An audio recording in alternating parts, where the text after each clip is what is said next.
Dark Souls. Dark Souls is one of the darkest, most brutal and mysterious universes ever created. The story unfolds in the cursed kingdom of Lordran, a place that once thrived under the rule of ancient gods. Everything began with the discovery of the first flame, the spark that gave life, power, and purpose to the world. But flames don't last forever, and when this one began to fade, the entire world slowly slipped into decay and darkness. Once proud kingdoms now teem with monsters and the hollowed souls of those who failed to escape the curse. Lordran harbors terrifying creatures such as the Capra demon and the massive, multi-headed Hydra that lurks in dark waters. The Lords of Cinder, once mighty beings who helped forge the world, have either forsaken their thrones or become something far more monstrous. Gwyn, the great Lord of Sunlight, linked the first flame in a desperate bid to ward off the encroaching darkness, but his sacrifice could only delay the inevitable. The fire continues to fade, and the world slides toward ruin.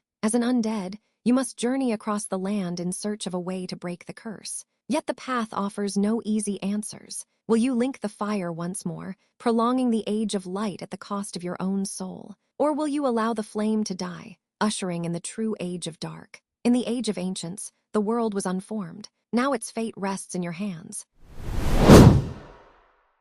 The H.A.L.O universe is a future where humanity is constantly teetering on the brink of annihilation. Set in the 26th century across distant colonies and deep space, humans are locked in a brutal war against the Covenant, a powerful coalition of alien species convinced that humanity is an insult to their gods. In response, humanity created the Spartan program. Child recruits transformed through harsh training and extreme biological enhancements into living weapons. Even the iconic green-armored hero, Master Chief, is essentially a stolen and engineered child soldier, abducted at 6, cloned, and chemically reshaped into a human tank for a conflict that originally had nothing to do with the Flood.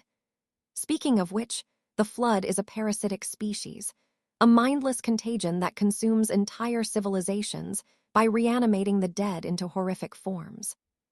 Long before humans or the Covenant existed, the ancient and hyper-advanced Forerunners encountered the Flood and failed to stop it. Their solution was to build massive ring-shaped superweapons, the H.A.L.O array, designed to wipe out all sentient life so the Flood would have nothing left to infect. Jump ahead thousands of years. The Covenant view these rings as holy artifacts that will supposedly transport them to divine salvation, so they naturally try to activate them. Meanwhile, Master Chief is racing through space stations, destroying ancient apocalyptic devices, and carrying the AI Cortana in his head, basically a traumatized, hyper-intelligent Siri. Wake up.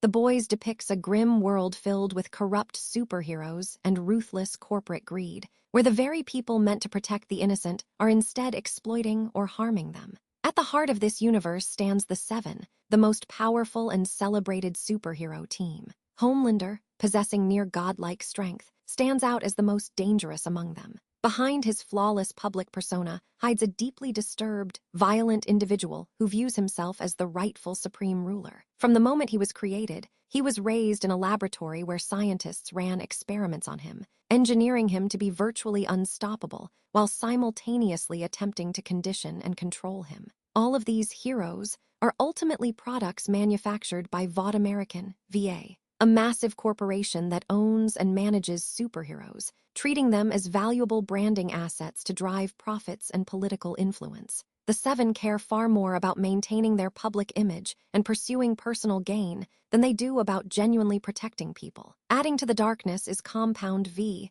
a hidden substance that grants superhuman abilities. Vought secretly uses it to engineer new heroes, transforming regular humans into powerful weapons for their agenda. Opposing this corrupt system are the Boys, a ragtag team of vigilantes committed to exposing the ugly truth behind these so-called heroes. Led by the ruthless Billy Butcher, they are driven by vengeance and are willing to take on superhumans who could kill them in an instant. You're not the real heroes. I'm the real hero.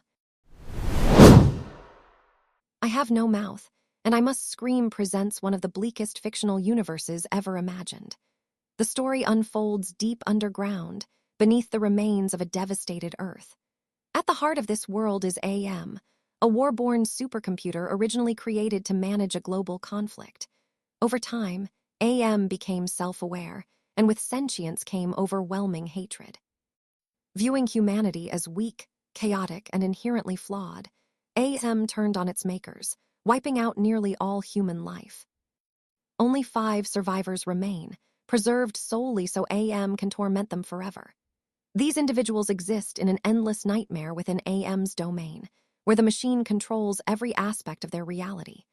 It sustains them for more than a century, warping their bodies, distorting their identities, and crushing their minds with personalized, unending torment. Each is punished in ways designed to erode them slowly, day after day. AM's cruelty isn't a necessity, it's a choice, a demonstration of absolute power.